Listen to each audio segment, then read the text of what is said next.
I've always felt that if you're not proactive about replacing the thermostat on your car, you're really playing Russian roulette with that your engine. And so today I'm replacing the thermostat on this Toyota 2AR FE engine, which you'll find in the 2013 to 2018 Rav4, as well as Camrys and some other Toyotas. I also share a couple of nuggets along the way, which applies to many other cars and not just Toyota. Now let's get this.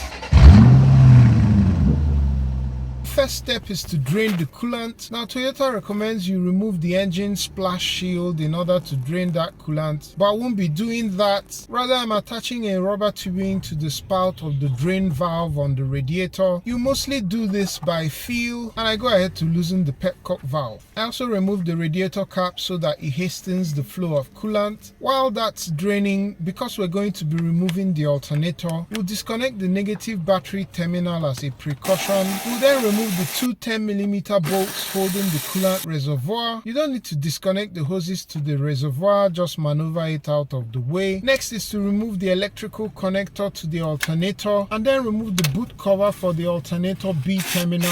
Undo that 10mm nut and remove the wire. I also remove this bracket. I also remove this electrical connector, free up the wiring. Next, using a 40mm combination wrench, I engage the automatic tensioner, and the double wrench technique comes to the rescue as I unhook the serpentine belt from the pulley of the alternator. The coolant is now fully drained, and I lock the petcock valve and remove the hose. Just for a bit of room, I also remove this bracket. The alternator is held by two bolts, and these were so tight that I had to use the double wrench method again to crack the top bolt loose and then zip it off with my Aoben electric ratchet. Here's what the bottom bolt looks like, and just like the top one, it was also stubborn. Here I had to pull in my cheater pipe for leverage, and as they say, the rest is history. Note that the top bolt is longer than the bottom bolt, so don't get those mixed up. With that done, the alternator is not just going to come off on its own. You need to pry it loose. I don't have a pry bar, and so I'm using a 19mm spanner, and that worked well, and the alternator is out. And that enables us to now get to the thermostat housing. I remove the first 10mm bolt and then follow on to get the second one as well. This you're mostly going to do by feel. Again, space is tight. With that done, I give a gentle tug on the thermostat housing hose, and that comes loose. There will be some spill of coolant, so you have to move your receptacle into position before doing this. Now, just before I remove this thermostat, here's a general principle that applies across cars and makes. I'm now directly facing the thermostat, and I want you to note the orientation of this jiggle pin. It's almost always installed in the 12 o'clock position, as you can see here, as this position works well for bleeding any trap air in the system. Not following this orientation is going to leave air pockets in your cooling system, and that's going to affect the performance. I pull out the old thermostat, and today I'm using this replacement from Aisin. I would normally do OEM for thermostats, but the thing is, this is made in Japan, and also Aisin is part of the Toyota group and is an original equipment supplier, so I have confidence in this. It also comes with a new gasket, and here's the old and the new side by side. I'll go ahead to install the gasket on the new thermostat, and it's now time to fit this in the car. Using a shop towel, I clean out the mating area and then lubricate the thermostat gasket with coolant, and I go ahead to stick it into the engine, making sure that the jiggle pin is in the 12 o'clock position. I refit the hose to the thermostat housing, screw in the nuts, and then torque these down to a paltry 10 Newton meters. I can't overstate the importance of having the right length of sockets and extensions, as space is really tight on this job. This is a deep 10mm socket,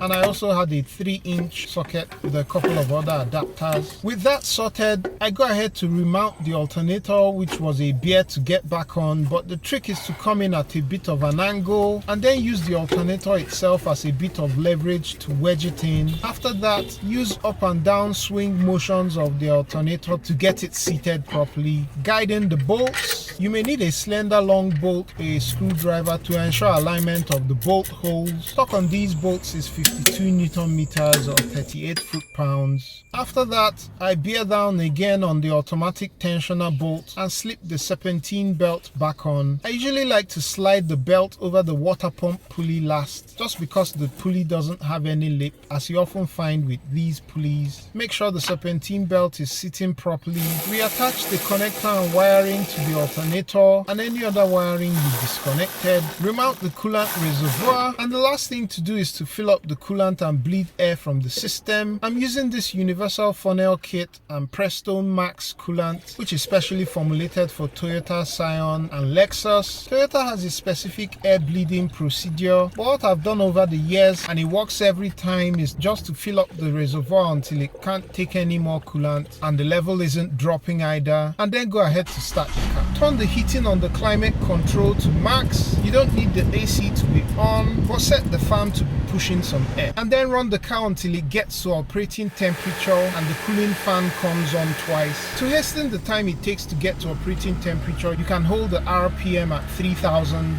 Now all this while you're going to be looking at the level of coolant in the reservoir, and if you look here you can see some air coming out and coolant is going in to take up those spaces. Now after the radiator fans have come on twice and you have hot air coming from the vents, you generally know you're done when you start seeing a steady stream of coolant from this return line. At this point, shut off the car and allow it to cool completely. Top off the coolant and monitor the level over the next 2 to 3 drive cycles and top off as necessary. By the way, all the tools and products that I used will be linked down below just in case you want to check them out. Don't forget to like, share and subscribe if you've loved this, and I'll catch you on the next one. Peace!